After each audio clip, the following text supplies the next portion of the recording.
ओम शांति। आवाज नहीं आई। ओम शांति। थोड़ा और प्यार से बोलेंगे, ओम शांति। अभी भी आवाज नहीं आई और मधुरता नहीं है। ओम शांति। हाँ, अब बात बनी। तो सबसे पहले मैं आप सबसे अनुरोध करूंगा कि एकदम आप सब लोग अलर्ट होकर के बैठेंगे और अपनी दोनों आंखें बंद करेंगे। 1 मिनट के लिए हम साइलेंस को एक्सपीरियंस करेंगे, फिर उसके बाद आज का सेशन स्टार्ट करेंगे, ठीक है? सो सभी लोग अपनी आंखें बंद कर लीजिए। मैं गाइड करता हूं, वैसे वैसे आपने मुझे फॉलो करना है।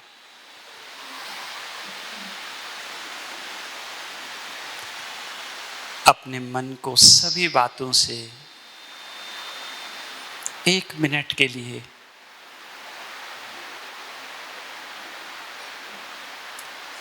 पूर्ण रूप से अलग कर लें और अपनी आती जाती सांसों के ऊपर फोकस कीजिए।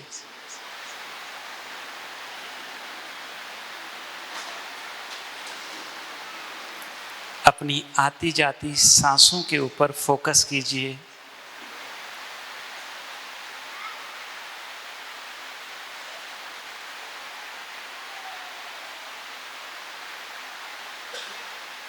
सांस आ रही है, पूरे शरीर में फैल रही है और बाहर जा रही है।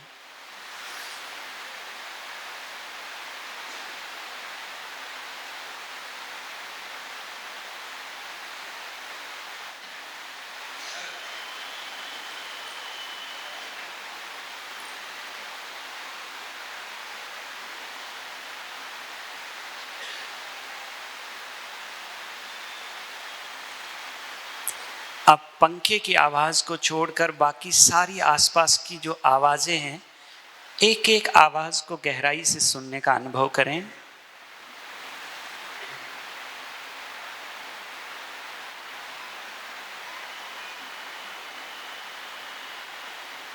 एकदम एकाग्रचित होकर।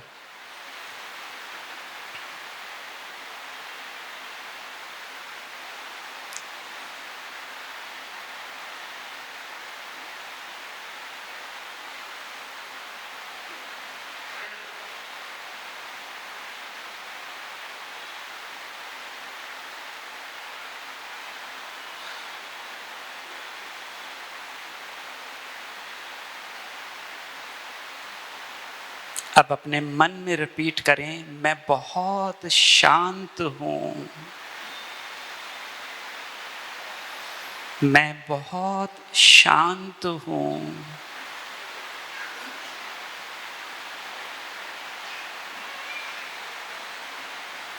ओम शांति। अपनी आंखें खोलें। सभी लोग अपनी आंखें खोलें।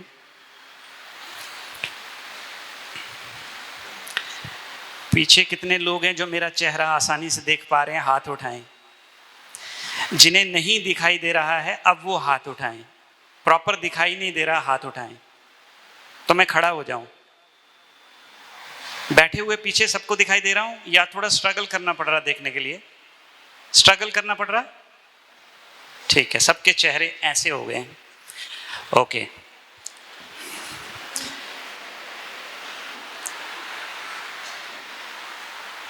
तो सबसे पहले आपकी एक परसेप्शन को मैं चेंज करना चाहता हूं। जितने भी लोग यहां बैठे हैं, बहुत सारे लोग उम्र में मुझसे बड़े होंगे, एक्सपीरियंस में भी काफ़ी बड़े होंगे और शायद आपकी पढ़ाई भी मुझसे काफ़ी अधिक होगी।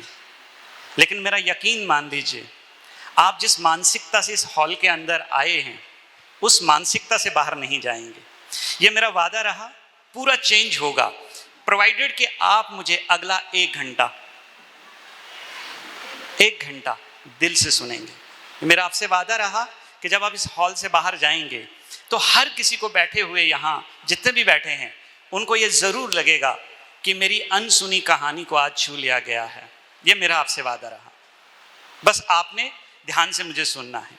अच्छा, आप में से कितने लोग हैं जो अपनी मर्जी से यहां आए हैं? हाथ उठाइए। अच्छा, मतलब धीरे धीरे उठा रहे हैं, मतलब इसका मतलब क्या है कि किसी ने जबरदस्ती लाया है? अच्छा ठीक है, नीचे करिए। कितने लोग हैं जो सबसे बड़ा रोग क्या कहेंगे कहने वाले लोग उस चक्कर में आए हैं, या किसी ने जबरदस्ती बुलाया इसलिए आ गए? ऐसे कोई हैं? हाथ उठाइए ऑनेस्टली, कि किसी ने कहा इसलिए मजबूरी से आना पड़ा, ना नहीं कर पाए। सोच रहे होंगे ऐसा तो पब्लिकली नहीं कह सकते ना। ठीक है, तो जब आ ही गए हैं तो शरीर के साथ साथ अब मन से भी हम यहाँ अगले 1 घंटे सुनेंगे, समझेंगे। कहते हैं कि एक इंसान के जीवन में बदलाव तब आता है जब वो बदलाव के लिए तैयार है। हाँ या ना? जोर से हाँ या ना? और जीवन उन्हीं का बदलता है जिन्हें बदलाव की इच्छा हो, जो यूं मान के बैठे हैं कि हम तो वैसे ही ठीक हैं, दूसरों को ठीक करने के लिए ईश्वर ने हमें इस दुनिया में भेजा है। फिर उनका हम तो क्या, इस संसार में शायद कोई भी कुछ कर पाए, जिंदगी बने आसान। मुझे याद है कि मैं 2 हफ्ते पहले बिरला के एक पेरेंटल प्लांट है नागदा एमपी में, वहां था। मुझे टॉपिक दिया गया कि जीवन जीने के लिए, खुश रहने के लिए इंसान को क्या चाहिए, what you need to be happy in your life. जीवन में खुश रहने के लिए एक इंसान को क्या चाहिए, जैसे एक अच्छी, खुशहाल, शांतिपूर्वक जीवन जीने के लिए एक इंसान को जीवन में क्या चाहिए? आपके हिसाब से क्या चाहिए? बहुत जीवन आसान हो, सरल हो, कोई ज़्यादा परेशानी नहीं, समस्या नहीं, उसे हम सरल जीवन कहेंगे। ऐसा सरल जीवन जीने के लिए एक इंसान को क्या चाहिए आपके हिसाब से? हाँ जी, स्वास्थ्य चाहिए, सॉरी शांति चाहिए। अच्छा, और क्या चाहिए? खुशी चाहिए। और क्या चाहिए? हाँ जी, अच्छे विचार चाहिए। Very good. और क्या चाहिए? जीवन आसान हो जाए। अगर ये चीजें मेरे जीवन में आ जाएं तो फिर जिंदगी आसान हो जाए ना। चलिए, मुझे मालूम है आप नहीं कहेंगे, क्योंकि आपको ऐसा लग रहा होगा कि आजू बाजू वाले हमारे बारे में फिर क्या सोचेंगे। एक इंसान को एक अच्छा जीवन जीने के लिए 2 वक्त की रोटी चाहिए। हाँ या ना? हाँ या ना? कितने लोग हैं जिन्हें ये नसीब नहीं? हाथ उठाइए। सभी के पास है। एक इंसान को एक अच्छा जीवन जीने के लिए एक जीवन साथी चाहिए। यहाँ कितने हैं जो कहते हैं कि हमारे जीवन में साथी नहीं इसलिए हम परेशान हैं? ऑलमोस्ट सभी लोग शादीशुदा बैठे हैं ना। एक अच्छा जीवन जीने के लिए सुविधाएं चाहिए, मोबाइल चाहिए, गाड़ी चाहिए और एक घर चाहिए। ऐसा कोई है जो बेघर हो, जिसके पास गाड़ी नहीं हो, 2 व्हीलर एटलीस्ट? तो ये सारी चीजें जब हमारे जीवन में हैं, उसके बावजूद भी हमारा जीवन आसान क्यों नहीं है? चलिए, इसे 2 मिनट यही छोड़ लेते हैं ना। मन की एक फितरत है, बड़ा वोलेटाइल है, ठीक है? जरा सी आवाज होगी उस तरफ चला जाएगा, हल्का सा किसी ने थोड़ा शरीर से मूवमेंट कर ली तो आपका ध्यान उधर चला जाएगा। तो एक बार मैं आप सबसे एक बात कहना चाहूंगा, पहले आप अपने दाईं ओर देखें, जो भी बैठे हैं उनको देख लीजिए। दाईं ओर देखिए, दाईं ओर, ये है आपकी दाईं ओर। अब आप अपनी बाईं ओर देखिए। देख लिया ना कौन बैठा है? बस अब आप सिर्फ मेरी तरफ देखना पूरे सेशन में। दाएं बाएं तो देख लिया ना कौन बैठा हुआ है। तो अभी किसी की तरफ हम बिल्कुल भी ध्यान नहीं देंगे। तो जीवन बने आसान। अब आपसे मैं पूछता हूं कि आप इस विषय पर लेक्चर चाहते हैं या इस विषय पर मेरा एक्सपीरियंस चाहते हैं? फैसला आपके ऊपर छोड़ता हूं। एक्सपीरियंस चाहते हैं या लेक्चर चाहते हैं? तो एक काउंसलर की हैसियत से मैं आपके सामने, मैंने अपने पिछले 26 सालों में जो एज ए काउंसलर एक्सपीरियंस किए वो आपके साथ रखूंगा। कोई कहानी नहीं, कोई कहावत नहीं, बस रियल लाइफ एक्सपीरियंस जिन्होंने लोगों की जिंदगियां खराब कर दी हैं, बस वही एक्सपीरियंस आपके साथ मैं शेयर करूंगा। और यहाँ जितने बैठे हैं एज ए काउंसलर, मैं ये मानता हूं कि यही कारण आपके जीवन में भी आपके जीवन को मुश्किल बना रहे हैं। जिंदगी एक इंसान की अच्छी होगी या खराब होगी, ये 3 बातें तय करती हैं। कितनी बातें? 3 बातें। एक तो हमारी मानसिक अवस्था क्या है, जिसको आप एटीट्यूड कहते हैं। दूसरी, आप किस तरह के शब्दों का उपयोग करते हैं। और तीसरा, आपकी हैबिट्स क्या है। इन तीनों के कारण हमारी जिंदगी जो है या तो मुश्किल बनेगी या फिर आसान बनेगी। मन के ऊपर, वाणी के ऊपर और अपनी आदतों के ऊपर जिस व्यक्ति का संयम है, अनुशासन है, उसे जिंदगी में कोई भी परिस्थिति दुख नहीं दे सकती है। अनुभव के आधार से कह रहे हैं। 3 चीजों को कंट्रोल करना है आपने, बस। कोई मंत्र नहीं, कोई ब्लेसिंग नहीं, सिंपल साइकोलॉजी है। बस इस साइकोलॉजी का आपने ध्यान रखना है कि कभी भी मेरी मानसिकता दूसरे के प्रति खराब ना हो। अगर मान लो अगर उस व्यक्ति के प्रति मेरी मानसिकता खराब हुई तो शब्द का उपयोग ना करें। मान लीजिए अगर आपने शब्द का भी उपयोग कर लिया, एक आध बार गलती आपसे हो गई, उसे अपनी आदत बनने ना दीजिए, क्योंकि अगर वो आदत में ढल गया तो वो जीवन भर आपको दुख का अनुभव कराएगा। आपकी पत्नी, आपकी बॉस, आपकी जॉब, ये जैसे दीदी एक शेर सुना रही थी, मैं समझता हूं ये उस व्यक्ति ने लिखा होगा जो जीवन में सच में बहुत दुखी है, जिसकी जिंदगी बड़ी मुश्किल है। और हर इंसान का आज की डेट में यही एक्सपीरियंस है। एक घटना से शुरू करता हूं, प्रैक्टिकल एक्सपीरियंस। मेरे पास करीबन 16 दिन 17 दिन पहले एक यंग कपल, जिनकी शादी हुए करीबन 3 साल हुए होंगे। ये जो लड़की है ये आईआईटी से इसने एमटेक किया हुआ है, और जो लड़का है उसने भी आईआईटी से बीटेक किया हुआ है, और किसी अच्छी कंपनी में बहुत अच्छे पद के ऊपर वो विराजमान है। तो एक छोटा सा केस है, इस केस को आपके सामने रखूंगा, फैसला आपके ऊपर छोड़ूंगा। मैं फैसला नहीं लूंगा। ये कनेक्ट नहीं हो रहा है इसके साथ, हो गया, इसके साथ हो गया, लैपटॉप के साथ। हाँ, फैसला आपके ऊपर छोड़ूंगा क्योंकि आप समझदार हैं, अनुभवी हैं, आपने बहुत सारे एक्सपीरियंस भी लाइफ में किए होंगे। तो अनुभव के आधार से मुझे जवाब देना। ये भाई साहब की जो वाइफ है ये कहती हैं कि मुझे अब इस व्यक्ति के साथ और नहीं रहना, मतलब 3 साल में ही जीवन में ऊब चुकी हैं, और नहीं रहना। पूछा क्यों नहीं रहना? अब कारण बताता हूं आपके सामने। जिंदगी बने आसान, ये आज का हमारा टॉपिक है, आपने बस रिलेट करना है। इस केस को आपके सामने रखूंगा और पूरी चर्चा हमारी इसी केस के ऊपर चलती रहेगी। बस 19-20 का फर्क होगा आपके जीवन में भी, इसी तरह के सीन सिनेरियोज आपकी लाइफ में भी जरूर बनते होंगे। इस घटना की तय में एज ए काउंसलर जब हम गए तो हमें यह पता चला कि इन दोनों के बीच में झगड़े का कारण क्या है। कारण क्या था वो सुन लीजिए पहले। जिंदगी बने आसान या जिंदगी बने झंडूबाम, ये तय आपको करना है, फैसला आपके हाथ में है। अब आप यहां जो आंसर देंगे वही आपने जिंदगी में अप्लाई करना। अगर आप अप्लाई करने में चूक गए, वाणी ने अगर रोल प्ले कर लिया, व्यवहार ने अगर रोल प्ले कर लिया, मानसिकता ने रोल प्ले कर लिया, तो फिर ये टॉपिक अपनी जगह और सीन फिर अपनी जगह। अच्छा, झगड़े का कारण क्या था? कारण ये था कि भाई साहब को आदत है, ये क्या करते हैं, हर महीने 20-25 हज़ार जो है पैसा अपने घर में अपने भाइयों को भेजते हैं। मैडम को ये बिल्कुल पसंद नहीं है, मैडम को ये बिल्कुल पसंद नहीं। हाँ, मैडम के भाई को भेजते तो फिर शायद सीन अलग होता, लेकिन वो किसको भेज रहा है? अपने भाई को भेज रहा। भाई लोग मुस्कुरा रहे, बहनें भी मुस्कुरा रही हैं। कुल मिला के ऐसी कहानी है हमारी।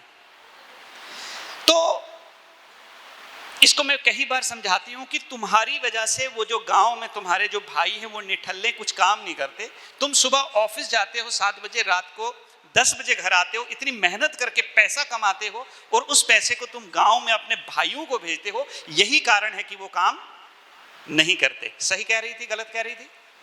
यहां तक सही। ये जो जजमेंटल एटीट्यूड है ना कि पूरी कहानी सुनी नहीं और पहले तय कर लिया सही है या, तो बस यही हमारी लाइफ को बनाता है मुश्किल। जैसे आपने उत्तर दिया, तो ये हमारी साइकोलॉजी है। हम पूरी कहानी नहीं सुनते हैं, आधी कहानी से हम जजमेंट कर लेते हैं, क्योंकि अंतर्यामी जो ठहरे जान लेते हैं ना सामने वाला क्या कहना चाहता है। तो ये ऐसा काम करते हैं। फिर साहब को पूछा कि आप ऐसा काम क्यों करते हैं? तो साहब ने बताया कि पढ़ाई में सबसे ज्यादा इंटेलिजेंट मैं था, तो मेरे पिताजी ने मेरे भाइयों का हक छीन करके मुझ पे ज्यादा इन्वेस्टमेंट कर लिया, ताकि मैं जिंदगी में अगर कुछ कर जाऊं तो इन दोनों की भी जिंदगी तर जाए।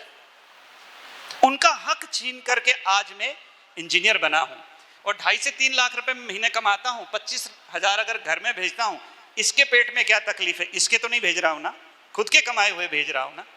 अब आप बताइए कि इस सीन में वो जो भाई कह रहे थे वो सही है या गलत है? अच्छा, ये पहला वाला भी सही है, दूसरे वाला भी सही है, तो फिर सीन क्यों है भाई? इसी से तो जिंदगी खराब हो रही है ना हमारी।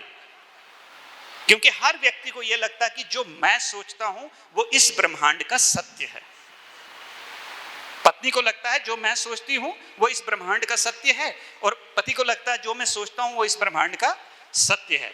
सत्य बस यही है कि हम सबका जीवन के प्रति अनुभव अलग अलग है।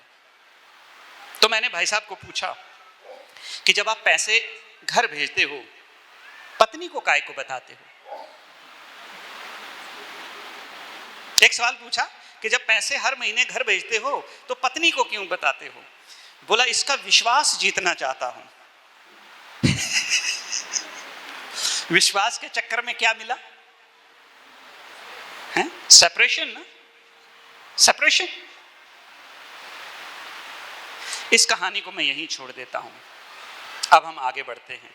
बस इस कहानी को आपने ध्यान में रखना, लास्ट में आपने उत्तर देना है कि इस सीन में गलत कौन सही कौन, दोनों सही दोनों गलत, ठीक है? इसी तरह के सीन आपकी लाइफ में भी जरूर बनते होंगे।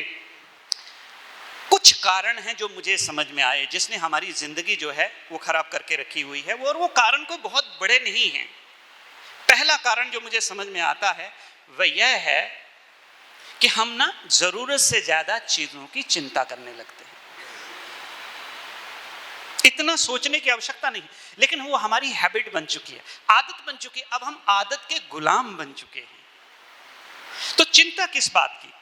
दो बातों की खास चिंता हर व्यक्ति को होती है, और आप जितने भी सभा में बैठे हैं आप सब लोगों का यह अनुभव जरूर होगा। पहली बात, या तो भूतकाल में हमारे साथ कुछ घटा है, किसी के साथ कुछ अनुभव हुआ है, जब जब वो अनुभव हमारे जीवन में हमारे मानस पटल पर रिफ्लेक्ट होता है तब तब हम दुखी हो जाते हैं।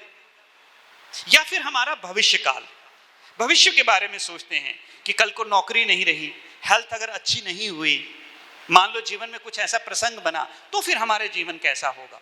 और ये सोच सोच करके अपने जीवन को क्या कर लेते हैं, आसान से दुखी बनाते हैं। कितने लोग हैं जो कभी नहीं ये सोचते हैं? हाथ उठाइए, है ना? तो ये पहला कारण है कि जो ओवर थिंकिंग का जो हमारा जो हमने जो पैटर्न, मेंटल पैटर्न बना लिया है, वही मेंटल पैटर्न जो है हमें दुख दे रहा है। हमारे जीवन में दो एरिया हैं, एक बाहरी एरिया जिसको हम आउटर एरिया कहते हैं, और एक है इनर एरिया जो भीतर का एरिया है। बाहरी एरिया में क्या है? इसमें भूतकाल और भविष्यकाल, ये दो काल आते हैं। ना तो भूतकाल में जो घटी घटना अब आपके कंट्रोल में है, और ना ही भविष्य में आपके साथ क्या होने वाला है ये आपके कंट्रोल में है। रिसेंट 2 दिन पहले आपने देखा पवार साहब इस दुनिया से चल बसे। क्या उनको कभी मालूम था कि मेरे साथ जीवन में ऐसा कभी होगा? मैंने अपने जीवन में जितने भी कैंसर पेशेंटों की काउंसलिंग करी, एक कॉमन क्वेश्चन था, वो ये था कि हमने जिंदगी में कभी नहीं सोचा था कि हमारे साथ भी कभी ऐसा होगा। So we were not mentally prepared. हम मानसिक रूप से इस परिस्थिति के लिए तैयार नहीं थे। तो ना तो भविष्य आपके हाथ में है, और ना तो भूतकाल की जो घटनाएं हैं उन्हें बदलना अब आपके हाथ में है। तीसरी चीज, हम हमेशा ये सोचते हैं कि दूसरे हमारे बारे में क्या सोचेंगे। ये सोच सोच कर भी कई बार हम क्या कर लेते हैं, कुछ ज्यादा जरूरत से ज्यादा सोच लेते हैं, जबकि हो सकता है उनको रत्ती भर भी फर्क नहीं पड़ता है आपके उस बात से। लेकिन हमने अपने मानस पटल के ऊपर क्या करा, वो जो उधेड़ बुन जो है वो स्टार्ट कर ली है। आपके कंट्रोल में क्या है? आपके कंट्रोल में है कि जब जीवन में कोई घटना घट जाए, उस घटना में आप, उस घटना के प्रति आपका रिस्पॉन्स क्या है, आपकी मानसिकता क्या है कि ये अपॉर्चुनिटी है या थ्रेट है लाइफ में। और घटना हेल्थ का डिजास्टर हो सकता है, कोई बीमारी आ सकती है, कोई एक्सीडेंट हो सकता है, कोई जीवन में ऐसा व्यक्ति है जिसे आप बहुत प्रेम करते हो, आपका साथ छोड़ सकता है, बिजनेस में आपको लॉस हो सकता है, संबंधों में आपकी खटास आ सकती है। लेकिन जब वो परिस्थिति आपके जीवन में आई, उस समय आपकी मानसिकता क्या है ये वो तय करेगी कि आपकी जिंदगी आसान होगी या कठिन होगी। चलिए एक घटना आपके सामने रखता हूं। 2 मिनट के लिए आप हाई कोर्ट के जज बन जाइए और एक फैसला लीजिए मेरे लिए। लेकिन याद रखना, जो फैसला आप मेरे लिए लेंगे वो आपके ऊपर भी लागू जरूर होगा। तो फैसला लेने से पहले 2 बार जरूर सोचिएगा, क्योंकि फिर आपको रिपेयर करने का मौका नहीं मिलेगा। तो घटना यूं है कि मैंने किसी का खून कर लिया, ठीक है, और आप हाईकोर्ट के जज हैं। आपने निर्णय लिया कि कोतवाल जी को 20 साल जो है अब कारावास भोगनी पड़ेगी। यहां तक ठीक है? सबको समझ में आ रहा? पीछे हेलो हाथ हिलाइए। ठीक है, ठीक है, सभी जागृत अवस्था में। Thank you. ओके, तो अब 20 साल मेरे को सजा आपने सुना ली। अब उस सजा को काटने के दो तरीके हैं मेरे पास, जिंदगी बने आसान या जिंदगी बने झंडूबाम। ये दो तरीके हैं। अब देखिए आप इस सीन में क्या होता है। पहला तरीका है कि मैं बार बार ये सोचूं कि अगर मैं वहां ना जाता तो ये सीन ना बनता और मैं ये काम ना करता। बार बार सोचूं कि ऐसा अगर ना करता, वहां ना जाता, तो ऐसा कभी भी मेरे जीवन में ना होता। इसकी बात ना मानी होती तो आज मैं इस हालत में नहीं रहता। किस्मत को कोसता, परिस्थिति को कोसता, वातावरण को कोसता, जो लोग निमित्त बने उनको कोसता, और कोसते कोसते 20 साल अपनी जिंदगी उस कारावास में गुजारता। यह तरीका नंबर 1। तरीका नंबर 2, समझ में आ गया बहुत बड़ी भूल हो गई, ऐसा काम मुझे नहीं करना चाहिए था। एहसास हो गया और अंदर से सोच लिया कि 20 साल के बाद जब मैं जेल से बाहर निकलूंगा, अपनी इस गलती को मैं जरूर सुधारूंगा और हंसते हंसते 20 साल जेल काटूं। हंसते हंसते 20 साल जेल काटूं। मुझे बताइए, तरीका नंबर 1 मेरे लिए सही रहेगा या तरीका नंबर 2 मेरे लिए सही रहेगा? कितने लोग हैं जो एक कहते हैं? वो हाथ उठाइए। एक कहने वाले, अरे बाप रे, एक भी नहीं है। और कितने लोग कहते हैं कि तरीका नंबर 2 सही है? वो हाथ उठाए। तो ये करना है ना मेरे लिए थोड़ी आपने करना, अपने लिए यही तो करना है। यही तो कहा था कि जो आप मेरे लिए फैसला लेंगे। देखो, हमने शादी कर ली, गृहस्थी जीवन जी रहे हैं, तो ये किसी सजा से कम। अब सजा तो हमने काटनी ही। देखो भाई साहब मुस्कुरा रहे, बोले यही सत्य है। अब तय हमने करना है कि जिंदगी भर हम उस सीन को सोच सोच करके दुखी रहे या फिर हंसते हंसते। क्या है भाई साहब? हंसते हंसते ना, तो फिर मुस्कुरा लीजिए। ठीक है ना? तो 2 दिन पहले एक लेडीज क्लब के लिए ONGC का एक प्रोग्राम था, तो वहां पर भी टॉपिक था हमारा कि जीवन को मुश्किल कौन बनाता है। तो हमने कहा बच्चे बनाते हैं, सुनते नहीं है। ठीक है, सास बनाती है, बहू बनाती है, सुनते नहीं है। ठीक है, ये सारी बातें कही तो एक बहन जी ने हाथ उठाया, बोले पति को भी तो काउंट करो, उसने भी तो बहुत कुछ दुख दिए रखे हैं। इसका मतलब क्या है कि हमने लोगों को कारण बना लिया है कि परिस्थिति, लोग, हालात मेरे जीवन में मेरे दुख का कारण है। लेकिन आप यकीन माने, मैंने मेरी डायरी के पहले पन्ने पर 2 स्लोगन लिखे हैं। ये मेरे गोल्डन स्लोगन्स हैं, ऑल टाइम फेवरेट। पहला स्लोगन अभी सुना लेता हूं, दूसरा जब मौका सही आएगा तब सुनाऊंगा। पहला स्लोगन लिखा है कि मेरे जीवन में मेरे दुखों का कारण सिर्फ और सिर्फ, ये यहां बोल रहे हैं ना, यही घर पे भी बोलना है, तब बनेगी जिंदगी आसान। और हमेशा जब दूसरों की तरफ उंगली उठाएंगे, नहीं इसकी वजह से उसकी तरफ। तो एक लेडी मेरे पास काउंसलिंग के लिए आई, उसने कहा भाई साहब आपकी सारी बातें सही हैं, लेकिन आपको नहीं पता मेरी जिंदगी को दुखी बनाने वाली मेरी सास है, वो इतनी टॉक्सिक है कि दर्शन मात्र से आपके शांति भंग हो जाए। फैसला किसका था शादी करने का? सिंपल सी बात है ना, शादी करने का फैसला किसका था? मेरा। तो मेरे जीवन में मेरे दुखों का कारण कौन हुआ? मेरे तो निर्णय है ना, चाहे किसी भी हालात में लिए हों, किसी भी परिस्थिति में लिए हों, अल्टीमेटली था तो मैं ही सीन में। इसलिए जब भी कभी सीन बने तो दूसरे की तरफ उंगली उठाने से पहले गिनती कर लेना, 3 उंगलियां मेरी तरफ इशारा कर रही हैं कि भाई साहब तुम्हें ठीक होने की जरूरत है।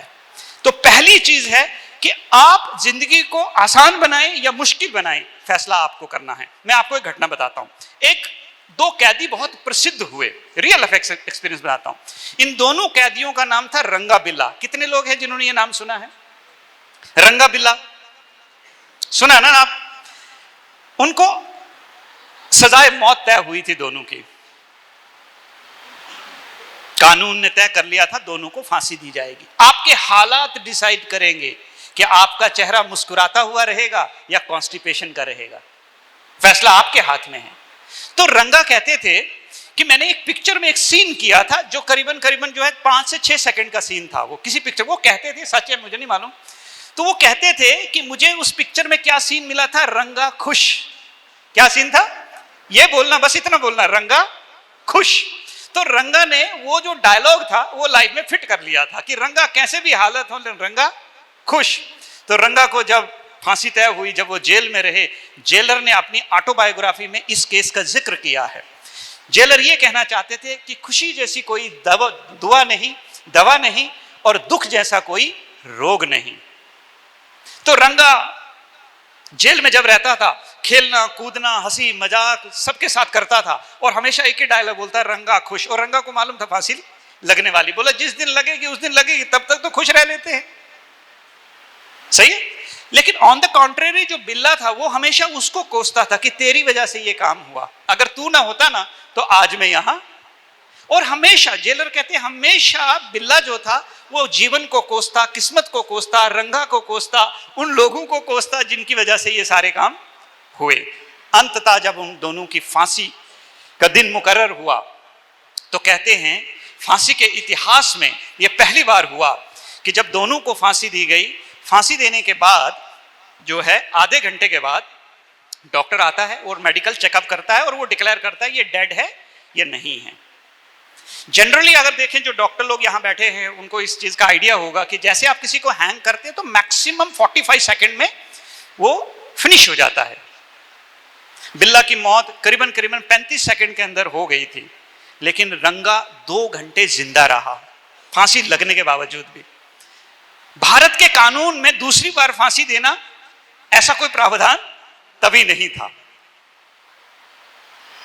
डॉक्टर आए, उन्होंने कहा इनके शरीर में अभी भी जान है। जेलर कहते हैं मेरे पास एक वहां पर एक सिपाही था, उसकी बॉडी अच्छी खासी थी। हमने क्या किया, कहा कि इसकी दोनों टांगे पकड़ो और लटक जाओ। किसकी? रंगा की दोनों टांगे पकड़ो और लटक जाओ ताकि और जर्क लगे और रंगा का प्राण जो है शरीर छोड़ दे। कहते हैं जब वो लटके तब जा करके रंगा के प्राण निकले। जेलर बस इस कहानी से यही कहना चाहते हैं कि खुशी जो है ना वो आपके प्राण शरीर से निकलने नहीं देगी।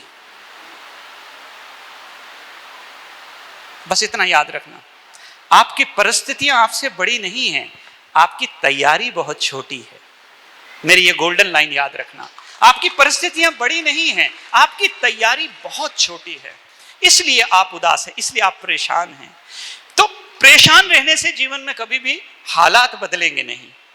दूसरी चीज जो हमारी जिंदगी को खराब करती है, जो मुझे समझ में आती है, जो हमारी जिंदगी को मुश्किल करती है, सुखद परिवार को दुखद परिवार का अनुभव कराती है, वो है जिद पकड़ना और अभिमान। हाँ या ना? आप सभी अनुभवी होंगे, कई लोगों ने आपके जीवन में कुछ ऐसी जिदें की होंगी जिसकी वजह से आपको भी कड़वा अनुभव हुआ होगा या आपके माध्यम से दूसरों को कड़वा अनुभव होगा। हाँ या ना? और ये आदत हम सब में है, अपनी बात को मनवाने की। इस काम में हमारी बहनें थोड़ी ज्यादा एक्सपर्ट हैं, डोंट माइंड। भाई लोग हाँ या ना? वो सोच रहे हैं घर भी जाना है तो हाँ नहीं कर रहे। हाँ या ना? नहीं कर रहे। देखो पक्का है इनको। अपनी बात मनवाना एक सब्जेक्ट है, उसको कहते हैं हम कम्युनिकेशन स्किल। कम्युनिकेशन स्किल माना अपनी बात को मनवाने का आर्ट। कुछ लोग बड़े कलाकार रहते हैं, आपके जीवन में भी होंगे, आपसे पैसे निकलवाने हैं ना, ऐसा आर्ट है उनके पास कि ना चाहते ना कहना चाहते बावजूद भी आप ना, ये क्या है? बात को मनवाने की कला। सब में नहीं होती है। अपनी बात को मनवाने के लिए इमोशनल इंटेलिजेंस होना बहुत जरूरी है। Now what is emotional intelligence?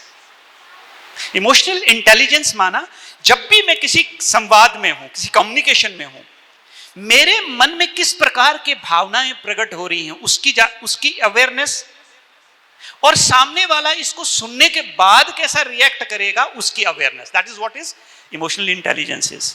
हमारे यहां तो इमोशनल इंटेलिजेंस नाम की कोई चीज नहीं, आप तो बोल देते हैं, फिर उसके बाद वो सोच ले, वो देख ले उसको कैसे इस चीज के ऊपर रिस्पॉन्ड करना है। जिंदगी आसान या मुश्किल? कितने लोग हैं जो अनुभवी हैं कि आप ना चाहते हुए आपने मुंह से कुछ बोल दिया और बाद में पश्चाताप किया है? हाथ उठाइए।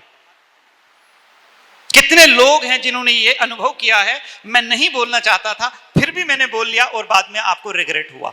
ऑलमोस्ट सभी का अनुभव है ये। किस कारण? अपनी बात को मनवाने की जिद, और दूसरा ईगो, अभिमान। सवाल पूछूं, बाय द वे, किस बात का अभिमान? याद करना, अपनी जिंदगी का अराइवल मतलब जिस दिन आपने जन्म लिया था, एक सफेद कपड़े में आपको लपेटा गया था, हाँ या ना? जिस दिन आपका जन्म हुआ था, अराइवल हुआ था इस दुनिया में, एक सफेद कपड़े में आपको लपेटा गया था, और जिस दिन आप इस दुनिया से जाओगे उसी सफेद कपड़े में लपेटे जाओगे। और जिस दिन आए थे लपेटने वाले भी अपने थे, और जिस दिन जाओगे उस दिन भी लपेटने वाले। अभिमान किस बात का है? अभिमान है अपने पद का, अभिमान है अपनी पोजीशन का, अभिमान है अपनी दौलत का, अभिमान है अपने शरीर की ताकत का। मैंने बड़े बड़े 30 मार खान घुटनों के बल गिड़गिड़ाते देखे हैं। जिंदगी एक ऐसी चीज है, बड़े से बड़े 30 मार खान को भी धूल चटवा देती है। टाइम मेरे को कम मिला, 7 बजे मेरे हाथ में माइक आई है, वरना एक से बढ़कर काउंसलिंग एक्सपीरियंस है हमारी लाइफ में, बर्बाद होते हुए देखे। मैं एक हाईकोर्ट की जज से मिला, हाईकोर्ट के जज, मेरे एक फैसले से किसी को जिंदगी और मौत मिल सकती है, और फैसला ले लूं तो 2 ही लोग इस दुनिया में जो चैलेंज कर सकते हैं, सुप्रीम कोर्ट का जज और भगवान, तीसरा कोई नहीं। औलाद के सामने चलती नहीं। हेलो, वहां आप जज नहीं हैं। और मुझे रोते रोते कहती हैं कि अब जिंदगी से वैराग्य आ चुका है, ऐसा लगता हूं कहीं पहाड़ पे चली जाऊं या जीवन का अंत कर दूं। मैंने कई सारे वकील देखे अपनी लाइफ में, ऐसी ऐसी कोर्ट में दलीलें, घर में दलीलें चलती, ये घर की अदालत है, यहां आपकी दलीलें नहीं चलने वाली है, यहां आपकी तैयारी, आपने किस तरह की तैयारी कर ली। तो अभिमान किस बात का? 3 ओपनिंग है हमारी, 2 नॉस्ट्रिल और 1 ये मुंह। अगर केवल 40 सेकंड के लिए मैं ये बंद कर लूं, योर गेम इज ओवर, तो आपकी वैल्यू सिर्फ 45 सेकंड है। फिर अभिमान किसका? दिखा दूंगा, बता दूंगा, अच्छे अच्छों को ठीक किया है, तुमको भी ठीक कर दूंगा। नहीं, भाई लोग खास करके बोलते हैं तेरी जैसी 10 ले आऊंगा। एक नहीं संभल रही है और उसकी जैसी 10 और ले आएगा। यू सी, ईगो का जो लेवल देखिए आप, कि हम कितने ब्लाइंड हो जाते हैं जब हम ईगोइस्टिक हो जाते हैं।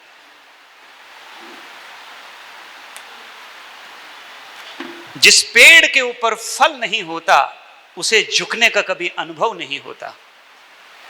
जिस पेड़ पे फल नहीं होता उसे जीवन में झुकने का कभी अनुभव नहीं होता। झुकता वो है जिसके पास कुछ है। तो अपनी बात मनवाना जरूर।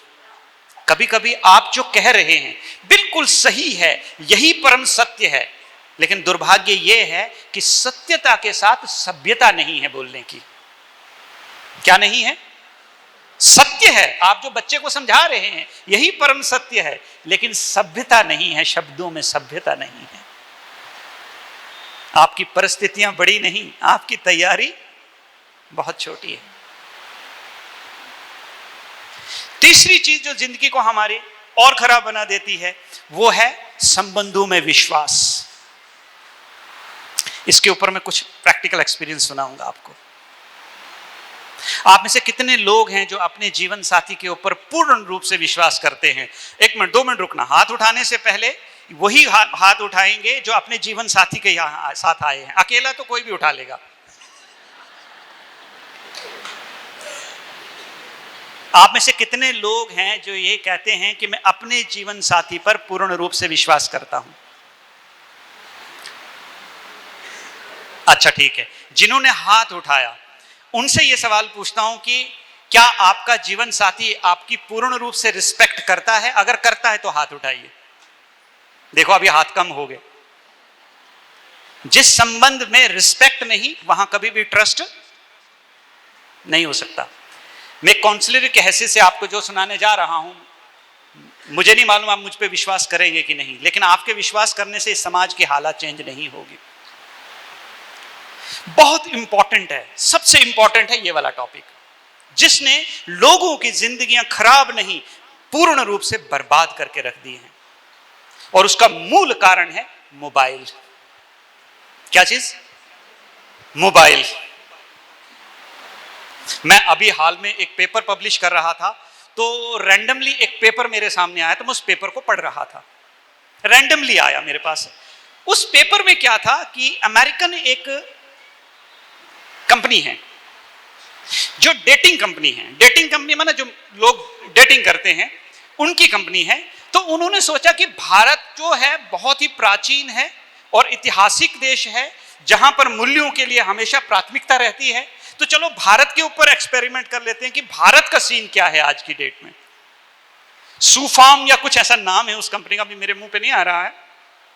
तो उन्होंने भारत में जब ये एक्सपेरिमेंट किया तो उन्होंने देखा, आपको सरप्राइज होगा, पता नहीं कितने लोग इस बात को समझ भी पाएंगे। उन्होंने देखा कि 70% भारत के आंध्रा में एक डिस्ट्रिक्ट है जिसका नाम है कांचीपुरम। कितने लोगों ने नाम सुना है कांचीपुरम? कांचीपुरम का डाटा उन्होंने बताया कि कांचीपुरम में 70% लोग जो ऑलरेडी मैरिड हैं वो डेटिंग के लिए रजिस्टर इस वेबसाइट पे कर रहे हैं। बच्चे कर लेते हैं, यंगस्टर कर लेते हैं तो समझ में आता है, लेकिन ये शादीशुदा किस लिए कर रहे हैं भाई? मैं आपको ऑन रिकॉर्ड बता रहा हूं, दिल्ली एनसीआर 62% लोग, और एज ए काउंसलर मैं आपको थोड़े अनुभव भी सुनाऊंगा। डॉक्टर, इंजीनियर, जजेस, टीचर्स, स्टूडेंट्स, ऐसा कोई मैंने व्यक्ति नहीं देखा जो इस दलदल में आज की डेट में डूबा हुआ नहीं, और उसका मूल कारण है हमारा ये मोबाइल। ऐसे ऐसे प्लेटफॉर्म आपको देकर रखे हैं कि अच्छे अच्छे लोग जो है वो फिसल जाते हैं। मेरे पास एक डॉक्टर आई, उसने कहा मेरा हस्बैंड जो है बहुत शराब पीता है। सुनने जैसा, मैंने आपको स्टार्टिंग में बोला, लेक्चर नहीं, अनुभव सुनाऊंगा। हजारों केसेस हैं ऐसे। तो मेरा हस्बैंड जो बहुत दारू पीता है, कृपा करके आप उसे कुछ जरा समझाइए। तो मैंने कहा लेके आइए। तो जब वो लेके आए तो मैंने उनको पूछा कि भाई साहब आप ऐसा क्यों करते हैं? बोले इसने मेरे विश्वास को धोखा दिया, इसने वो किया जो औरत कभी गलती कर नहीं सकती है, इसलिए इसे मैं कभी माफ नहीं करूंगा, और इसकी जिंदगी नर्क बने तब तक दारू पीता, अब जिंदगी बने आसान। मैंने मैडम को पूछा कि मैडम आप इतनी समझदार हैं, 2 बच्चे हैं आपके, फिर आपने ऐसा क्यों किया? उसने कहा थोड़ी देर के लिए फिसल गई। क्या कहा? थोड़ी देर के लिए, लेकिन 4 लोगों की जिंदगियां बर्बाद हो गई। कितने लोगों की? 2 बच्चे और 2 ये। अल्टीमेटली उनका डिवोर्स हो गया। कितने लोग बर्बाद हुए? 4 लोग, एक आदमी की गलती से। और आज की डेट में 100 में से 70% इसी कारोबार में लगे, इर्रिस्पेक्टिव ऑफ एज। मेरे पास एक लड़की काउंसलिंग के लिए एक साहब लेके आए, कोई भी, आप ये रिकॉर्डिंग कर रहे हैं इसलिए मैं ज्यादा डिटेल में नहीं जाऊंगा। उस लड़की की उम्र हार्डली 16 साल है साहब, और 60 साल के व्यक्ति के साथ वो शादी करना चाहती है, जिसके ऑलरेडी 2 बच्चे हैं साहब। अब आप मुझे बताइए मैं उसे काउंसलिंग में क्या समझाऊंगा? छोटे छोटे बच्चे, 7 साल 8 साल के बच्चे वो चीजें एक्सप्लोर कर रहे हैं जो आपको जिंदगी में शायद शादी के बाद भी मालूम नहीं था। आप क्या काउंसलिंग करेंगे? उन बच्चों की काउंसलिंग क्या करें? क्या समझाएंगे आप उनको?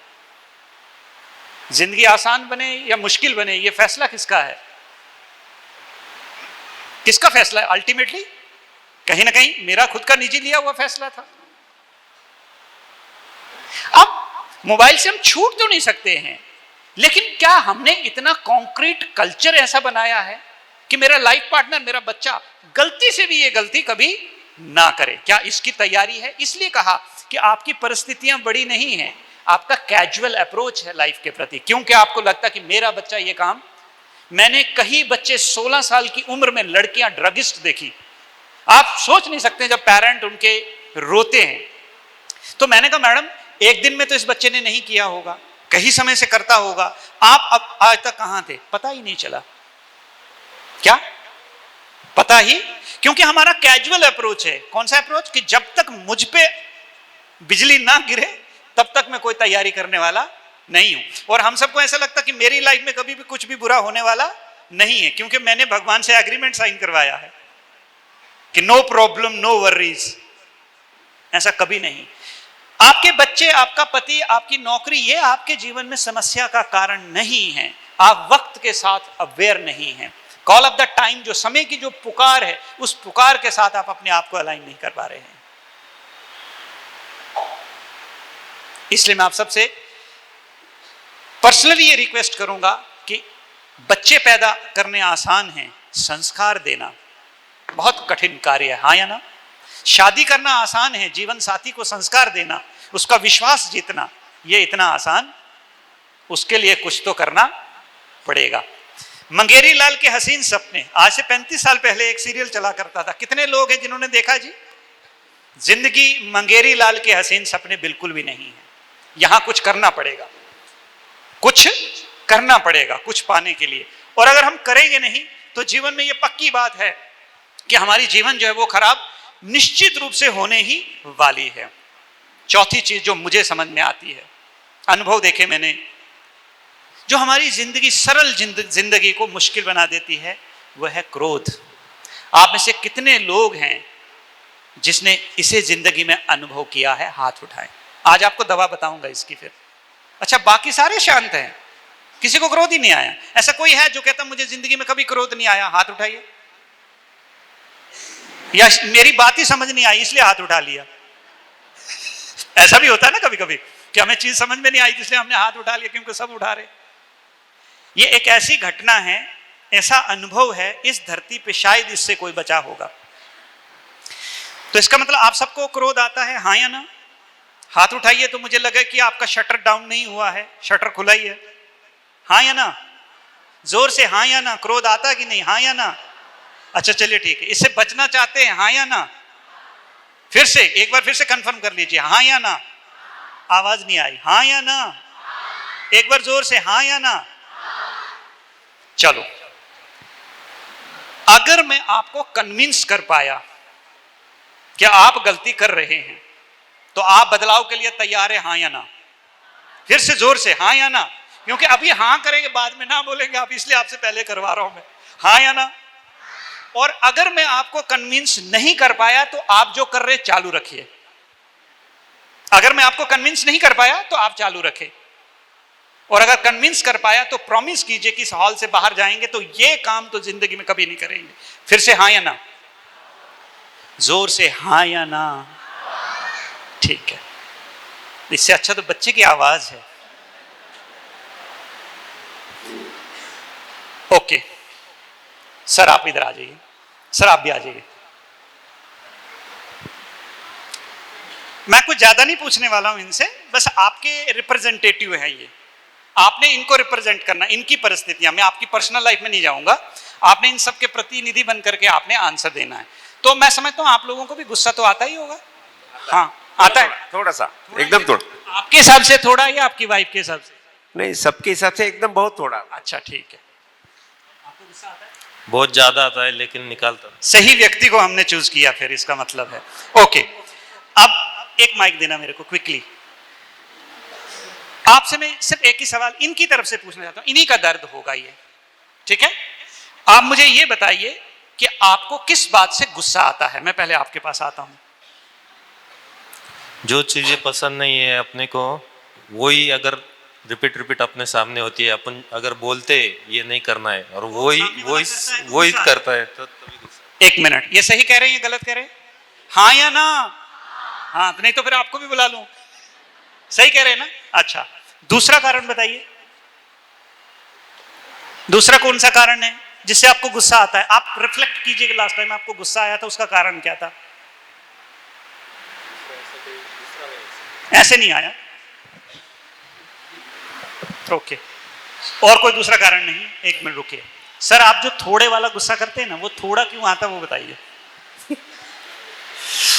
थोड़े वाला गुस्सा इसलिए आता है, अभी मैंने घर में अगर लड़के को बोला, अच्छा ये मोबाइल रख दे, ओके, अगर उसने एक बार में नहीं रखा, दूसरे बार में नहीं रखा, तो थोड़ा सा गुस्सा आता है। थोड़ा कैसे करते हैं उसको? थोड़ा सा, उसको एक ही बार डांटता हूँ, क्योंकि क्या है, हाँ। मेरे घर में मेरे पिताजी और मम्मी भी है, अच्छा, मैं उनके साथ रहता हूँ। ओके, तो अगर मैं बच्चों को ज्यादा डांटता हूँ तो वो मेरे को बातें सुना देते और मेरे ही नहीं, हर घर में ये कहावत जी, रियल लाइफ है जी, कि जो बच्चे के साथ में दादा दादी रहते हैं उसके पिताजी और मम्मी को बहुत बातें सुनना पड़ती है। हाँ, दब के रहना पड़ता है। एक बार जोरदार ताली दोनों के लिए बजा लीजिए।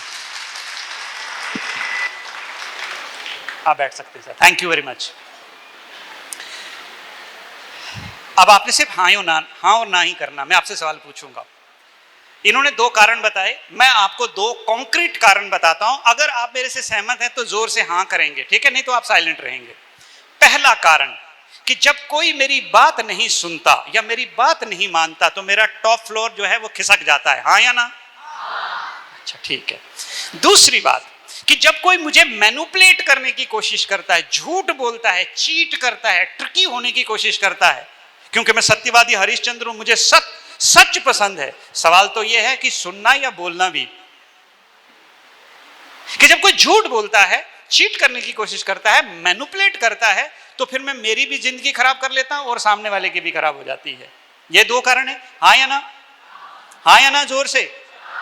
अच्छा, अब ऑनेस्टली जवाब देना। ऐसी परिस्थिति में गुस्सा आना स्वाभाविक ही है, हाँ या ना? फिर से विश्वास नहीं खुद पे, हाँ या ना? अच्छा, 2 मिनट रुक जाइए अब आप। पहला कारण कि जब कोई मेरी बात नहीं मानता तो फिर मैं भी डिस्टर्ब हो जाता हूं और सामने वाले को भी मैं डिस्टर्ब करता हूं। सर, मैं आपसे ही सवाल पूछता हूं, आपके सीने में जो दिल है आपका या ट्रांसप्लांट करवाया है? आपका है ना? क्या आपकी हर बात मानता है जब भी उसको कहते हैं कि जरूरत से ज्यादा मत सोच, टेंशन मत ले, इतना सोचने की जरूरत नहीं? सुनता है आपकी बात? नहीं सुनता ना? अच्छा, आपका क्या अनुभव है, सुनता है आपकी बात ये, हाँ या ना? नहीं सुनता ना? आप ही का दिल है, आप ही का मन है और आप ही की बात नहीं सुनता। तो जरा सोचिए कि आपका मन आपकी बात नहीं सुनता तो ये जो सामने आपके आसपास बैठे हैं ये कहां से आपकी बात मानने वाले हैं? आपका दिल खुद का अपना होने के बावजूद भी आपको कभी कभी नहीं मानता वो, हाँ या ना? आप कहां से बोलेंगे? आप तो समझ में आया कि गड़बड़ है। अच्छा, दूसरी बात थी कि जब कोई मुझे मैनिपुलेट करने की कोशिश करता है, चीट करने की कोशिश करता है, तब भी मुझे गुस्सा आता है, झूठ बोलता है। मैं आपसे पूछता हूं, क्या आपने अपने जीवन काल में कभी भी अपने लाइफ पार्टनर के साथ झूठ नहीं बोला, दोस्तों के साथ झूठ नहीं बोला, हाँ या ना? जोर से, हाँ या ना? तो जब झूठ बोला तब आपको खुद पे गुस्सा क्यों नहीं आया और 2 लगा देनी चाहिए थी ना कि ऐसा क्यों करते हो? आपने खुद को स्वीकार कर लिया। कैसे? मैं हूं ही ऐसा। क्या किया आपने अपने लिए? स्वीकार कर लिया कि मैं हूं ही ऐसा। बस यही करना है सामने वाले के लिए। क्यों? क्योंकि वो ही आपका भाई बहन है, आप ही का जैसा है, उसका भी सॉफ्टवेयर वैसा है जैसा सॉफ्टवेयर आपका है। It's a game of attitude only, how you look at the scene. आप किसी दृश्य के ऊपर कैसे देखते हैं। मैं आपको एक घटना बताता हूं, स्टीफन कोवी ने अपनी किताब में लिखी है। मैं उस घटना को इंडियन मॉड्यूल के हिसाब से आपके सामने प्रेजेंट करूंगा। तो एक व्यक्ति जो थे वो बनारस से मुंबई जा रहे थे, उनके साथ उनका छोटा बच्चा भी था, करीबन 2.5-3 साल का होगा। तो वो बच्चा बड़ा शरारती, और बच्चों का स्वभाव होता है, बच्चे शरारती होते हैं, और बच्चे शरारत नहीं करेंगे तो फिर इस उम्र में शरारतें वैसे भी कहाँ अच्छी लगती है, हाँ या ना? तो वो बच्चा बड़ी शरारतें कर रहा था। तो कंपार्टमेंट में जितने भी लोग थे ना वो सब डिस्टर्ब हो रहे थे। उनको लग रहा था यार कैसा बाप है कि बच्चे ने इतना रकस मचा के रखा हुआ है और ये कुछ कहते भी नहीं है इसे, कम से कम कुछ तो कहना चाहिए, राइट? लेकिन हम भारतीय हैं ना, सबसे बड़ा रोग क्या कहेंगे लोग, थोड़ी डेकोरम मेंटेन करते हैं। तो कोई किसी से उसको बच्चे को कुछ कह नहीं रहा है, लेकिन मन ही मन उनको लग रहा है कि बाप कैसा है कि खिड़की से बाहर देख रहा है, बच्चा इतनी शरारतें कर रहा है और इसका 2% भी बच्चे के ऊपर ध्यान नहीं है। इरिटेशन धीरे धीरे उनकी बढ़ रही है। इतने में एक बुजुर्ग जो है वो अखबार पढ़ रहे थे और बच्चे ने क्या किया, अखबार झपट ली और अखबार फट गई। जब उनकी अखबार फटी तो अब गुस्सा भी फटेगा। तब वो भाई साहब ने कहा कि अरे भाई साहब आप कैसे हैं, आपका बच्चा इतनी शरारत कर रहा है और आप इसको कुछ समझाते क्यों नहीं? तब वो भाई साहब ने हल्की सी गर्दन मोड़ते हुए कहा कि खुद को नहीं समझा पा रहा, इसे क्या समझाऊं। क्या कहा? खुद को नहीं समझा पा रहा, इसे क्या समझाऊं। तो बुजुर्ग पूछे ऐसा क्या कि जो खुद को नहीं समझा पा रहे, ऐसा क्या? उसने कहा आज से ठीक 25 दिन पहले इसकी मां की मृत्यु हुई है, बनारस से अस्थि विसर्जन करने के बाद मुंबई जा रहा हूं, अपने आप को संभाल नहीं पा रहा हूं, समझा नहीं पा रहा हूं कि ऐसी हालत में मुझे क्या करना चाहिए, इसे क्या समझाऊं। इतनी बात सुनते वही कंपार्टमेंट, वही बच्चा, वही शरारतें, वही रकस, लेकिन मजाल है एक भी व्यक्ति उस बच्चे के बारे में कुछ खराब सोच रहा हो। क्या बदला? क्या बदला? स्पष्ट हुआ ना। तो कई बार हम कारण ना जानने के कारण बरस पड़ते हैं। फिर जो जिंदगी आसान थी, अपनी भी मुश्किल, रिफ्लेक्ट कीजिए, आप सीन को सामने लाइए। यही जिंदगी में हम कर रहे हैं सब लोग, और आज से नहीं कर रहे हैं, कब से कर रहे हैं। तो गुस्सा कोई नेचुरल इंस्टिंक्ट नहीं है कि परिस्थिति आई और आपको गुस्सा आया। आपकी प्रिपरेशन नहीं है, अंडरस्टैंडिंग नहीं है, आप लॉजिक्स को समझ नहीं पा रहे हैं कि सामने वाला ऐसा क्यों कर रहा है। क्योंकि उसके लिए चाहिए हमें इमोशनल इंटेलिजेंस, कि इस परिस्थिति में मैं कैसा महसूस कर रहा हूं और सामने वाला कैसा महसूस कर रहा है। और ये इंटेलिजेंस आती है जब तक आपके जीवन में स्पिरिचुअलिटी का इंस्टिंक्ट नहीं होगा। आध्यात्मिकता जब तक आपके जीवन में नहीं आएगी, तब तक आपके अंदर इमोशनल इंटेलिजेंस नहीं आ सकती है। एज ए काउंसलर मैं आपको एज ए साइकोलॉजिस्ट आपको बता रहा हूं। अगली चीज, एक्सपेक्टेशंस। हम सब लोगों को एक्सपीरियंस है इस चीज का। एक्सपेक्टेशंस, हर किसी को अपने लेवल की, अपनी समझ की एक्सपेक्टेशन दूसरों से रहती हैं, और जब वो एक्सपेक्टेशन मीट नहीं होती ना, दिल दुखता है। वाइफ की एक्सपेक्टेशन हस्बैंड से, क्या एक्सपेक्टेशन है उसे? बोले मुझे कुछ ज्यादा नहीं चाहिए, बस मेरी प्रशंसा कभी इन्होंने जीवन में की नहीं, इन्होंने मुझे कभी रिस्पेक्ट दी नहीं, इन्होंने मुझे कभी ये नहीं कहा कि तुमने मेरे लिए बहुत कुछ किया, थैंक यू कभी कहा नहीं। दूसरों के पति देखती हूं तो ईर्ष्या होती है।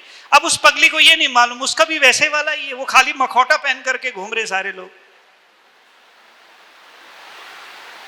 और दूसरों के साथ क्या करने लग जाते हैं हम? कंपेयर करने लग जाते हैं कि वो बहुत सुखी हैं और हम बहुत।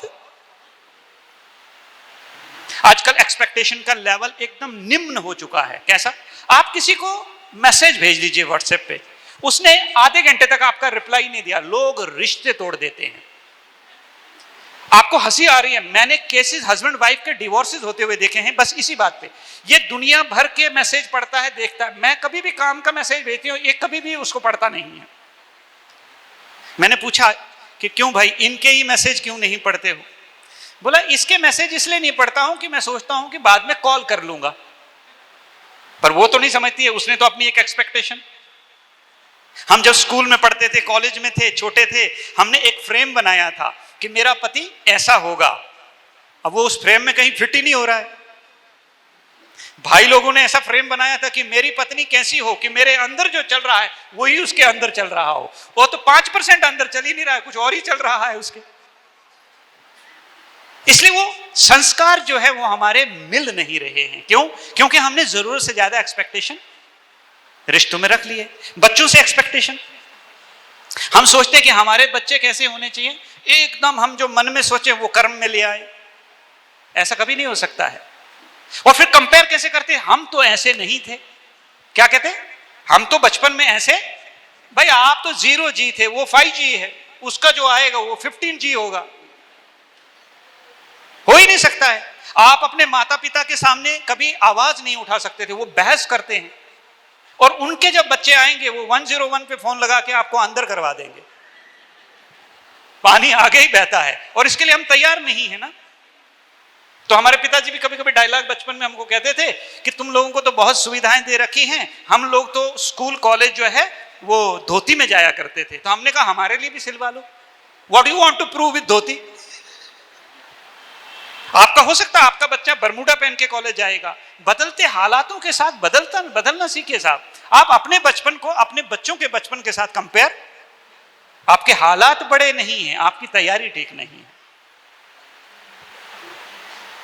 तो बदलते दौर के साथ हमें बदलना बहुत जरूरी है, और अगर बदलेंगे नहीं तो फिर वक्त हमें जरूर बदल देगा।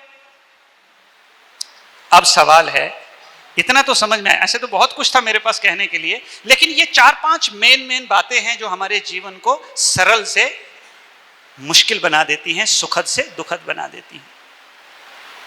जीने का सिर्फ आर्ट नहीं है हमारे पास। अब सवाल है कि कैसे जिंदगी को आसान बनाएं। तो सबसे पहली चीज जो मैं आपको बताना चाहता हूं, अगर आप सच में अपनी जिंदगी को आसान बनाना चाहते हैं, तो पहली चीज जो मैं समझता हूं, जो मैंने अनुभव किया, कि जिंदगी में कभी भी कुछ हो जाए, रिश्तों में एक छोटा सा शब्द है, सॉरी। अभी बहनें सोच रही 25 बार तो बोल चुकी हूं, अभी जिंदगी भर यही काम मैं ही करूंगी। शीशम नहीं झुकता, घास झुकता है, क्योंकि उसकी फितरत में है। अब आपका दुर्भाग्य हो सकता है आपने शीशम के साथ शादी कर ली हो, प्लास्टिक के साथ की होती तो थोड़ा आप झुक लेते, थोड़ा वो झुक लेती।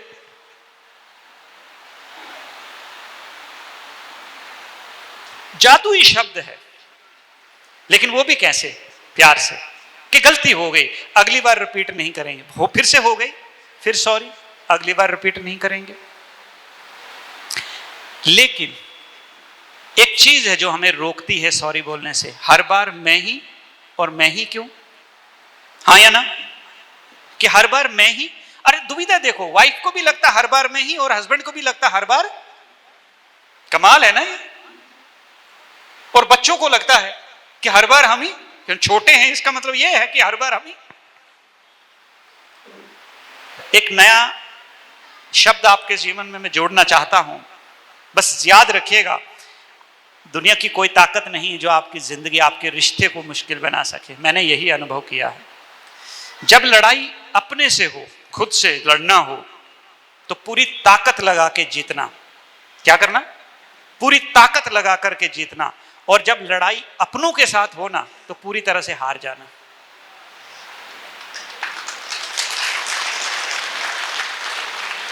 क्योंकि बहस में मैंने आज तक कभी किसी को जीतते नहीं देखा है। कोई ऐसा कि मैं बहस करके अपनी पत्नी को हरा देता हूं, या मैं अपने हस्बैंड को हरा देती हूं? नहीं, अंततः आप गिव अप ही कर लेते हैं, लेकिन वो भी कब? बैटरी पूरी डिस्चार्ज होने के बाद। जब बैटरी पूरी डिस्चार्ज हो जाए तब आप क्या करते हैं? Give up. तो जब गिव अप ही करना था तो बैटरी काहे को डिस्चार्ज कर ली? 4 दिन बहनों की आदत होती है, 4 दिन मुंह फुला लेंगी, 5वें दिन फिर और नॉर्मल हो जाएंगे। तो 4 दिन तो बैटरी वैसे ही खराब हो गई कि नहीं हो गई? और बहनों को बहुत एक्सपीरियंस है इन सब चीजों का। कौन सा वाला? मूड खराब करके घूमने का। अभी मान लो सुबह सुबह भाई साहब कुछ अपनी बीवी को कह करके ऑफिस चले गए, अभी दिन भर इतने झमेले, इतनी समस्याएं कि इनको याद भी नहीं कि सुबह क्या हुआ था। और मैडम पूरी गुस्से में कि मेरे को ऐसा कह दिया, आज रात को आने दो, माफी मंगवाऊंगी। अब साहब शाम को आते हैं, उनको तो ये भी पता नहीं कि भाई सुबह कुछ हुआ था, और इनके मन में क्या है? आते ही मुझे क्या कहेंगे?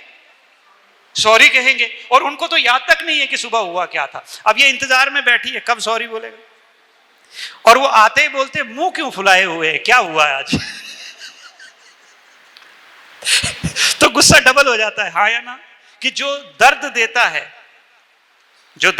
है वही पूछता है कि हुआ क्या है। तो पीड़ा फिर ज्यादा होती है कि नहीं होती है? सॉरी मैजिकल शब्द है। मैं एक कंपनी के लिए एक प्रोग्राम कर रहा था, मैंने उनको एक चीज बताई थी, एप्रिसिएशन से बड़ी कोई दवा नहीं। Now what is appreciation? किसी की प्रशंसा करना। तो सारे बिरला के जितने भी कंट्री के फंक्शनल हेड थे, उन सबका एक प्रोग्राम जो है उनके पेरेंटल यूनिट नागदा में हो रहा था। मैंने देखा, पूरे दिन का प्रोग्राम था, 8 घंटे का सेशन था। चाय वाला करीबन मेरे सामने 3 बार आया, उसने समोसे, चाय जो भी उससे बन पाया वो लेके आता। लेकिन मैंने देखा कि सब लोग अपने अपने अभिमान में चूर है कि किसी एक व्यक्ति ने उस चाय वाले को ये नहीं कहा कि भैया थैंक यू। क्यों? उसका काम है ना ये करना। थैंक यू किस बात का? तो इवनिंग 3:30 से पहले मैंने उन्हें एक ही बात सिखाई कि अगर आप रिश्तों को मजबूत करना चाहते हैं, लर्न टू अप्रिशिएट देम। प्रशंसा करना सीखें आप, चापलूसी नहीं। प्रशंसा और चापलूसी में बहुत अंतर होता है। कमर्शियल हेड जो थे, चाय मिलने के बाद वो कैंटीन में गए और उस कैफेटेरिया बॉय को धीरे से कान में बोला कि भैया चाय बहुत बढ़िया बनाई थी, और ऊपर से जो उसमें इलायची तुमने डाली वो और भी बढ़िया थी, थैंक यू यार। और चुपचाप आकर के सेशन में बैठ गए। वो चाय वाला 15 मिनट के बाद आया और धीरे से उनके हाथ में 3 इलायची सरका के निकल गया। मुझे कहते हैं, मुझे give me 2 minutes, I want to share my experience. उन्होंने तब कहा कि सच में प्रशंसा एक ऐसा जादू है जो किसी के भी जीवन को, किसी के भी हृदय को पिघला और ये देखिए 2 मिनट में उसका असर मैंने, एक बार करके देख लीजिए। आज घर जाना, अपनी लाइफ पार्टनर को एक बार जरूर दिल से कहना कि जब से जीवन में आई हो, जब से मेरे जीवन में आई हो, मेरा जीवन सफल हो गया है। अब अंदर से सोच रहे हैं इनको क्या मालूम क्या क्या हो रहा है उसको, और ये शब्द बड़ा मुश्किल है। एक बार कह के देखना, अगर रो ना पड़े तो कहना, उसको आपसे ज्यादा कुछ नहीं चाहिए। और आप एक बार कहना कि दिन भर इतनी मजदूरी करते हो, मेहनत करते हो हमारे लिए, इस जन्म में हम तुम्हारे ऋणी रहेंगे। कौन कौन है ये करने वाला? अभी कुछ तो सोच रहे हैं आप, हमारे घर तो आओ, जरा हस्बैंड से मिल तो लो फिर बताना। नहीं, इस जहां में किसी को नहीं मिलता मुकम्मल जहां, और ताश में कभी पत्ते मर्जी से नहीं मिलते, जो मिले हैं उसी से खेलना है और उसी से जीत के दिखाना है। आप और मैं तो क्या, श्री राम को भी मर्जी की बीवी नहीं मिली थी, कहा था कि लाइन से बाहर, फिर भी चली गई। मिलते ही 2 लाफे लगा लेते थे, कितना समझाया काय को लाइन से बाहर। Emotional intelligence, heightened level of emotional intelligence and the respect in the relationship. जिंदगी इतनी मुश्किल नहीं है, हमने अपनी आदतों से बना रखी है, हमने मानसिकता बना ली, एक फ्रेम बना लिया कि ये तो है ही ऐसी, ये तो है ही ऐसे, ये तो करते ही ऐसे हैं, ये तो कहते ही ऐसे हैं, ये तो यही कर रहे हैं। और आपको पता नहीं है, बोले कोतवाल साहब, ये कितने समय से ऐसा कर रहे हैं। तय करना है आज कि जो चल रहा है वही चलाना है या फिर जीवन में बदलाव लाना है। दूसरी चीज, एक सवाल पूछता हूं, लेकिन ये दूसरी चीज पूछने से पहले, सभी इंटेलिजेंट हैं, समझदार हैं, पढ़े लिखे भी हैं, आप लोग अनुभवी भी हैं, मुझे बताइए माफ करना आसान है या बदला लेना आसान है?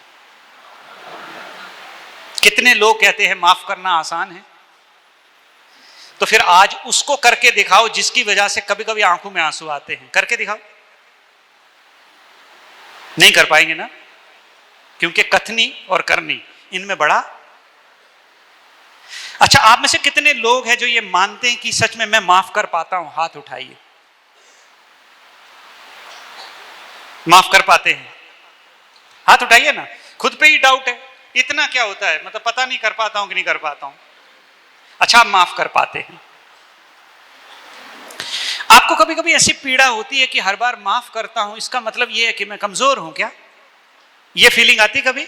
या फिर दिल से कर लेते कि अपना तो स्वभाव है, हम तो गुलाब के फूल हैं, चोर है, पुजारी है, झूठा है, समझदार है, हम तो खुशबू देंगे, उसका व्यवसाय नहीं पूछेंगे, उसकी आदतें नहीं पूछेंगे, क्योंकि हम तो गुलाब है ना, हमारा काम क्या है?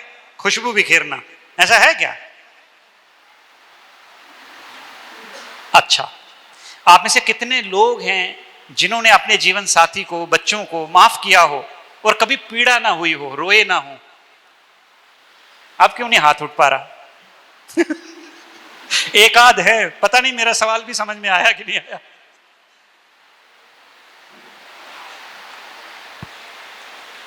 टाइम कितना है अपने पास? कितना? 10 मिनट ही है। अच्छा, हाँ जी, अच्छा, हमारे हिसाब से नहीं, हम मेरे और आपके हिसाब से नहीं, उनके हिसाब से कितने मिनट है? 10 मिनट है, 15 मिनट है? ये तो कोई आवाज ही नहीं आ रही है, इसका मतलब यहीं पूरा कर दे। 15 मिनट में पूरा कर लेते हैं, ठीक है? बाकी का कल कंटिन्यू करेंगे। आज सोचना आप घर जा करके। मैं आपको कहता हूं, आप में से करीबन 80% लोगों ने कहा कि माफ करना आसान है, लेकिन आप में से 90% लोग माफ नहीं कर पाते हैं।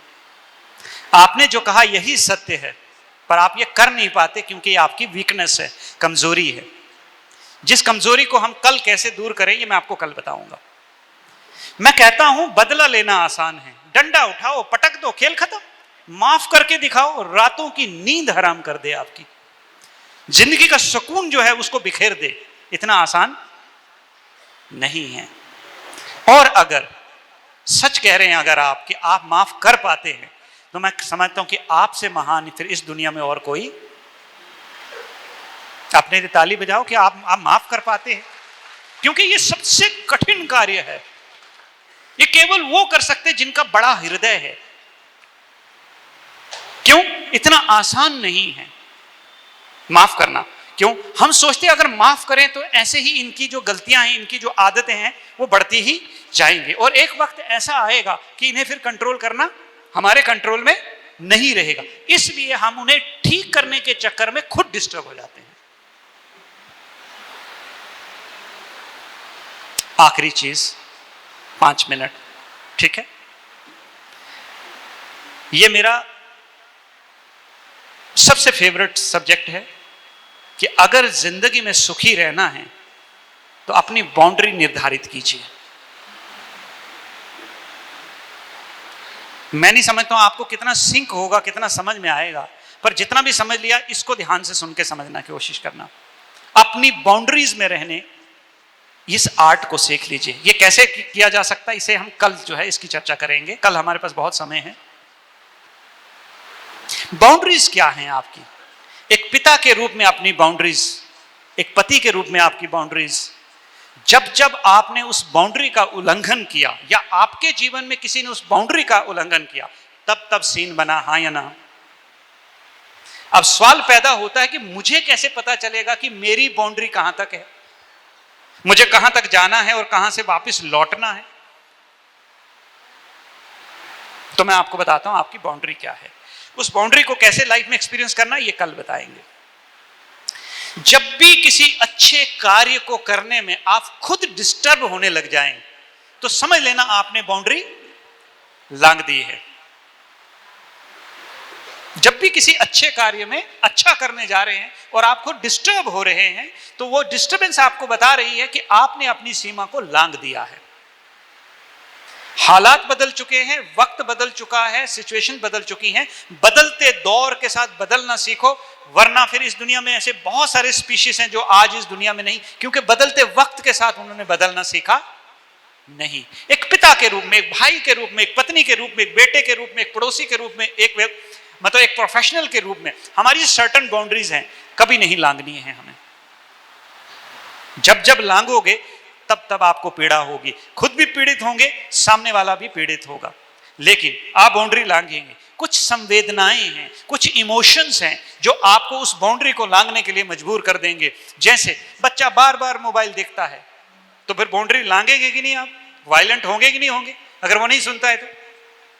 मैंने ऐसे अपनी लाइफ में काउंसलिंग में 2 दर्जन बच्चे देखे कि पिताजी ने खाली मोबाइल छोड़ने के लिए कहा और बच्चा छत से कूद करके सुसाइड कर लिया।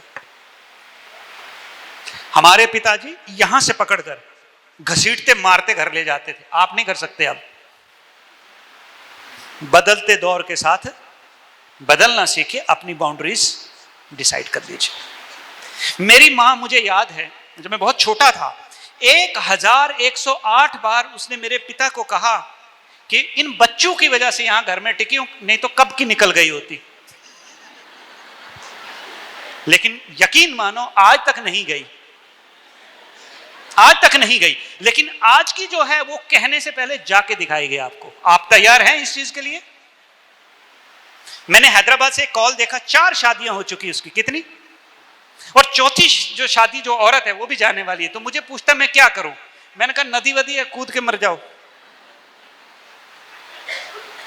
मैंने अभी यहां आने से पहले कपल देखा, दोनों की दूसरी शादियां हैं, ये अभी भी उनको डिवोर्स लेना है।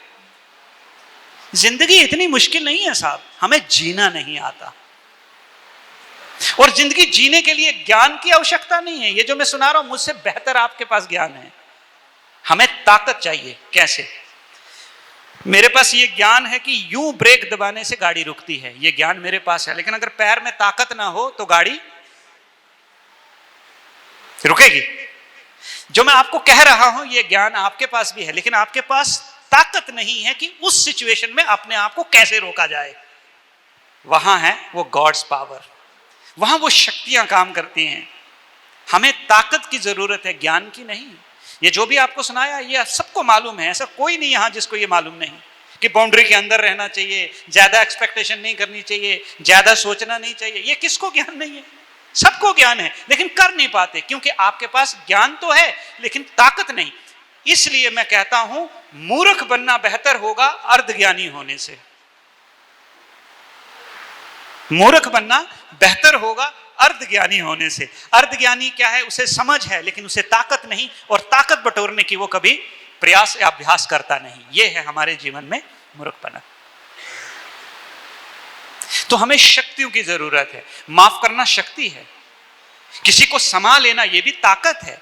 कैसे आएगी? उसका भी एक प्रोसेस है। इस दुनिया में ऐसा कोई काम नहीं है जो आप नहीं कर सकते, लेकिन क्या हम सच में तैयार हैं? जिंदगी तब तक बदलाव नहीं लेगी, जिंदगी तब तक नहीं बदलेगी जब तक आप इस चीज के लिए तैयार नहीं कि मैं बदलना चाहता हूं। हम तो यूं मान बैठे हैं।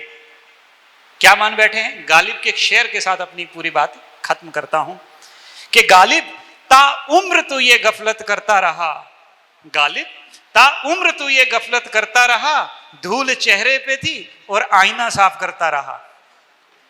धूल कहां थी? जब भी सीन बनेगा लाइफ में, अपने आप को देखना कि इस पूरे दृश्य में मैं कहां खड़ा हूं, वेयर आई एम स्टैंडिंग। क्यों? ये हाथ यूं यूं कितना भी कर ले, जब तक ये सामने नहीं आएगा आवाज, वेयर इज माई रोल, मेरा रोल कहां है। बस इतना ही जीवन में आपको करना है, जिंदगी सचमुच में आसान बन जाएगी। और मैं कहता हूं, अगर जीवन जीने की कला नहीं तो जीवन से बड़ा कोई श्राप नहीं। जीवन जीने की अगर कला नहीं तो जीवन से बड़ा कोई श्राप नहीं। कला सीखनी हमारी अब मजबूरी हो या मर्जी हो, तय हमने खुद करना है। तो कल जब हम वापस मिलेंगे तो कल हम खास इसी विषय को थोड़ा सा स्पिरिचुअली कवर करने की कोशिश करेंगे कि ऐसे मेरे जीवन में कौन सी पावर्स आ जाएं कि जो चीज मैं अभी सुन रहा हूं उसको लाइफ में इंप्लीमेंट बड़े सहज रूप से कर सकूं। तो कल फिर वापस हम जो हैं कितने बजे मिलेंगे? 6 बजे मिलेंगे। कल हमारे पास बहुत समय रहेगा। आज बहुत सारी औपचारिकता में भी हमारा समय चला गया, तो कल हमारे पास काफी समय होगा, उसमें हम प्रैक्टिकली इसको एक्सपीरियंस करने की कोशिश करेंगे। तो कल कितने लोग हैं जिनका प्लान है कि कल वापस आना है? ओ माय गॉड, सारे के सारे हैं। चलो एक नया होमवर्क देता हूं, एक कोई दुखी ढूंढ लेना आपके अगल बगल में, उसको भी लेके आना। एक दुखी जिसको बड़ी तकलीफ है अपनी पत्नी से, पति से, बॉस से, पड़ोसी से, रिश्तेदारों से, ऐसा एक ढूंढ लेना, बस उसको लेके आना और उसको ये कहना कि बस खाली 1 घंटा सुनना है और फिर देख लेना जीवन में। मैं जानता हूं जगह नहीं है, सेक्रीफाइस कर लेंगे, हम कुछ स्टेज पे बिठाएंगे, कुछ थोड़ा नीचे भी बैठ जाएंगे हम लोग। तो कल हम वापस 6 बजे मिलेंगे और आज जो हमने सुना है, जो समझा है, आज से ही हम इसके ऊपर काम करना शुरू करेंगे। तो लास्ट में मैं अपनी आदरणीय शीला दीदी जी से और उनकी पूरी टीम से तहे दिल से धन्यवाद कहना चाहूँगा, जिन्होंने मुझे मौका दिया यहाँ आने का और अपने विचार, अपने अनुभव एक काउंसलर के रूप में, एक साइकोलॉजिस्ट के रूप में आपके साथ शेयर करने का मौका दिया। और सबसे बड़ा धन्यवाद तो आप लोगों का कि पूरा हॉल भरा हुआ है। एक बार ताली तो बजाओ अपने लिए। ऐसा पहली बार हुआ है कि जगह ही नहीं है हमारे पास बैठने के लिए। तो कल से फिर हम वापस मिलेंगे और अपने जीवन के बस आपने 3 घंटे अमूल्य देने हैं। 1 घंटा जो आज दिया, कल 1.5 घंटा और देंगे और यह 2.5 घंटे हमारे जीवन में एक बदलाव का बहुत बड़ा कारण बनेंगे। ओम शांति, धन्यवाद।